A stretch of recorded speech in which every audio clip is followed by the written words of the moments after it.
Excellencies, esteemed colleagues, ladies and gentlemen, I am part of the last speakers, so I'll try to be very merciful in my approach and very short as well. Allow me to begin by thanking the organizers of this very important conference, the Baku International Center for Interfaith and Inter-Civilizational Cooperation, and the Embassy of Azerbaijan in Germany. A special thanks also to His Virtue, Shaykh al-Islam, Pasha Sada, for inviting us to this important gathering. The topic of this conference, improving the interfaith and inter-civilizational dialogue to cooperation, is a breath of fresh air. It addresses a real challenge and presents a positive approach towards finding solutions. Finding solutions for the problem of our world today, such as xenophobia, hate speech, and violence in the name of religion, just to name a few, can be addressed by encouraging dialogue, promoting mutual understanding, and building trust. If we can master this positive approach, I believe that we can make a difference. Together, we can eliminate fear of the other by seeking knowledge. Because fear of the unknown is usually the root cause of a lot of the problems we are facing in the world today. Through our work at KAICIID, we have seen that dialogue offers a nonviolent and universally applicable methodology to bridge the gap between diverse communities and to counteract fear of the other. In dialogue, we discover how different cultures and traditions uphold universal human values that all religions share, like mercy, empathy, and respect. When we see that others share our values, then we have a basis of trust. And trust is the foundation of a more peaceful, empathetic society. Through dialogue, we can prevent conflict, and that is always better than having to repair the damages once the conflict has broken out. Repairing the damages can take decades, and more often than not everything is repairable.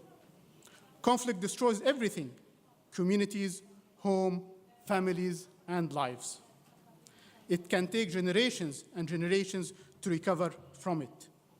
We believe that the key to building resilient communities is inclusive common citizenship.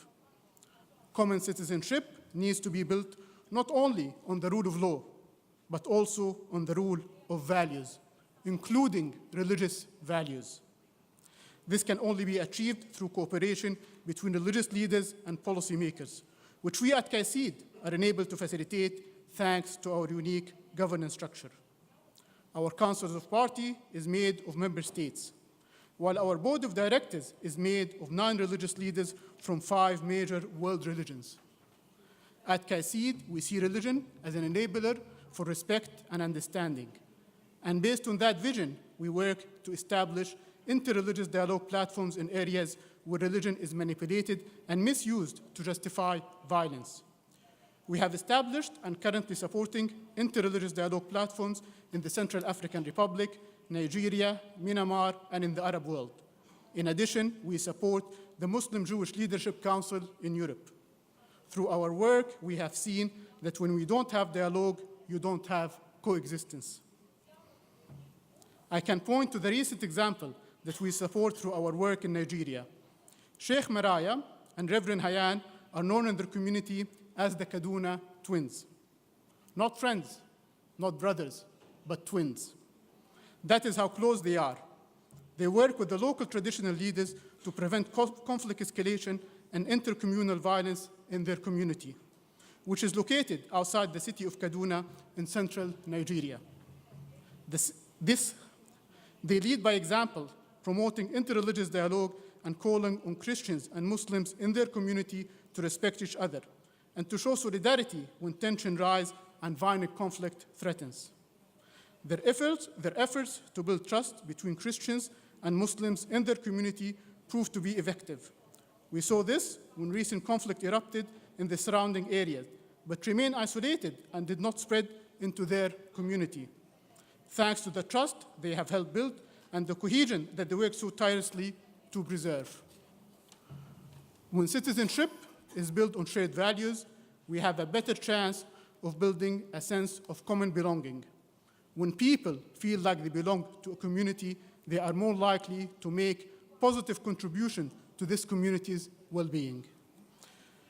Ladies and gentlemen, in conclusion, I would like to stress again that for us to improve and strengthen interfaith and intercultural dialogue in the world we live today, we need policymakers and religious leaders to work together to foster a culture of respect and coexistence in their societies. Thank you very much for your kind attention. Thank you. Now the last speaker is